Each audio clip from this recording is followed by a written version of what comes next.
In physics, a force is any interaction that, when unopposed, will change the motion of an object. In other words, a force can cause an object with mass to change its velocity, i.e., to accelerate. Force can also be described by intuitive concepts such as a push or a pull. A force has both magnitude and direction, making it a vector quantity. It is measured in the SI unit of newtons and represented by the symbol F. The original form of Newton's second law states that the net force acting upon an object is equal to the rate at which its momentum changes with time, if the mass of the object is constant. This law implies that the acceleration of an object is directly proportional to the net force acting on the object, is in the direction of the net force, and is inversely proportional to the mass of the object. Related concepts to force include thrust, which increases the velocity of an object, drag, which decreases the velocity of an object, and torque, which produces changes in rotational speed of an object. In an extended body, each part usually applies forces on the adjacent parts. The distribution of such forces through the body is the so-called mechanical stress. Pressure is a simple type of stress. Stress usually causes deformation of solid materials, or flow in fluids.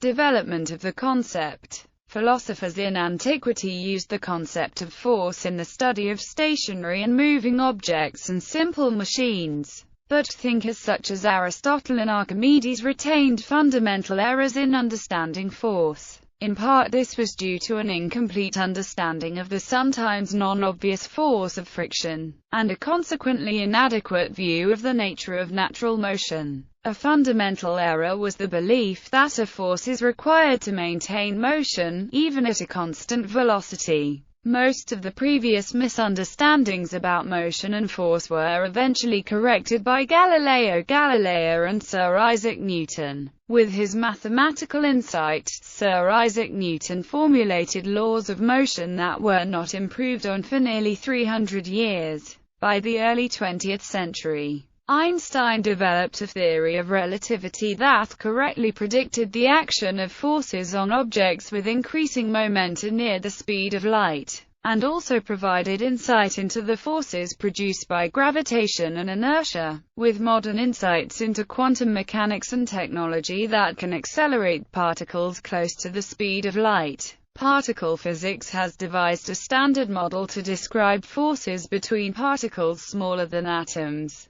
The standard model predicts that exchange particles called gauge bosons are the fundamental means by which forces are emitted and absorbed. Only four main interactions are known, in order of decreasing strength. They are strong, electromagnetic, weak, and gravitational. High-energy particle physics observations made during the 1970s and 1980s confirmed that the weak and electromagnetic forces are expressions of a more fundamental electro-weak interaction. Pre-Newtonian concepts. Since antiquity, the concept of force has been recognized as integral to the functioning of each of the simple machines. The mechanical advantage given by a simple machine allowed for less force to be used in exchange for that force acting over a greater distance for the same amount of work. Analysis of the characteristics of forces ultimately culminated in the work of Archimedes, who was especially famous for formulating a treatment of buoyant forces inherent in fluids.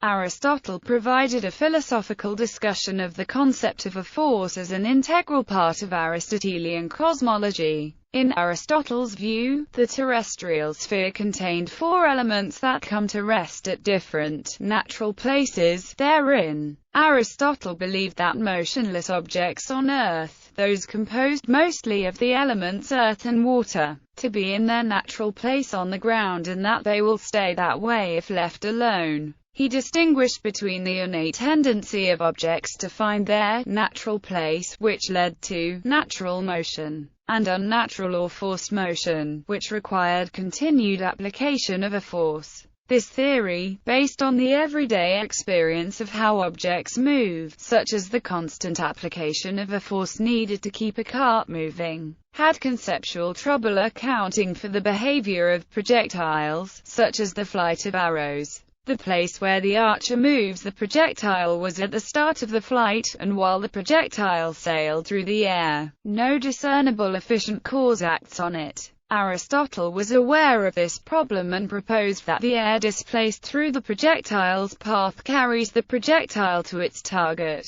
This explanation demands a continuum-like air for change of place in general. Aristotelian physics began facing criticism in medieval science, first by John Philoponus in the 6th century. The shortcomings of Aristotelian physics would not be fully corrected until the 17th century work of Galileo Galilei, who was influenced by the late medieval idea that objects in forced motion carried an innate force of impetus. Galileo constructed an experiment in which stones and cannonballs were both rolled down and inclined to disprove the Aristotelian theory of motion. Early in the 17th century, he showed that the bodies were accelerated by gravity to an extent that was independent of their mass and argued that objects retain their velocity, unless acted on by a force, for example friction. Newtonian Mechanics. Sir Isaac Newton sought to describe the motion of all objects using the concepts of inertia and force, and in doing so he found that they obey certain conservation laws. In 1687, Newton went on to publish his thesis Philosophia Naturalis Principia Mathematica. In this work Newton set out 3 laws of motion that to this day are the way forces are described in physics. First law. Newton's first law of motion states that objects continue to move in a state of constant velocity unless acted upon by an external net force or resultant force. This law is an extension of Galileo's insight that constant velocity was associated with a lack of net force. Newton proposed that every object with mass has an innate inertia that functions as the fundamental equilibrium, natural state, in place of the Aristotelian idea of the natural state of rest.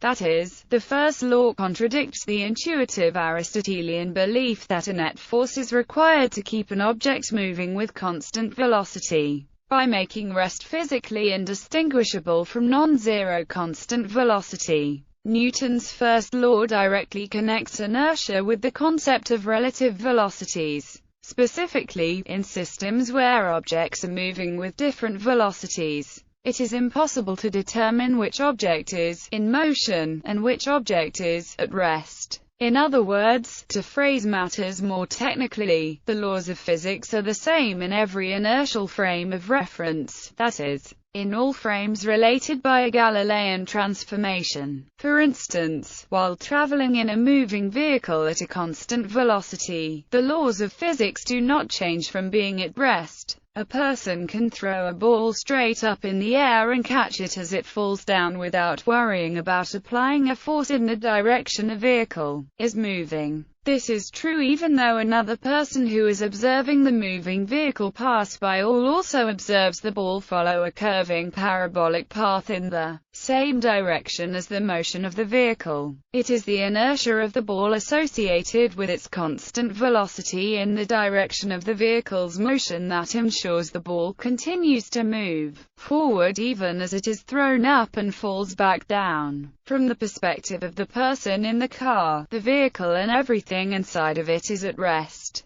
It is the outside world that is moving with a constant speed in the opposite direction. Since there is no experiment that can distinguish whether it is the vehicle that is at rest or the outside world that is at rest, the two situations are considered to be physically indistinguishable. Inertia therefore applies equally well to constant velocity motion as it does to rest. The concept of inertia can be further generalized to explain the tendency of objects to continue in many different forms of constant motion, even those that are not strictly constant velocity. The rotational inertia of planet Earth is what fixes the constancy of the length of a day and the length of a year. Albert Einstein extended the principle of inertia further when he explained that reference frames subject to constant acceleration, such as those free-falling toward a gravitating object, were physically equivalent to inertial reference frames.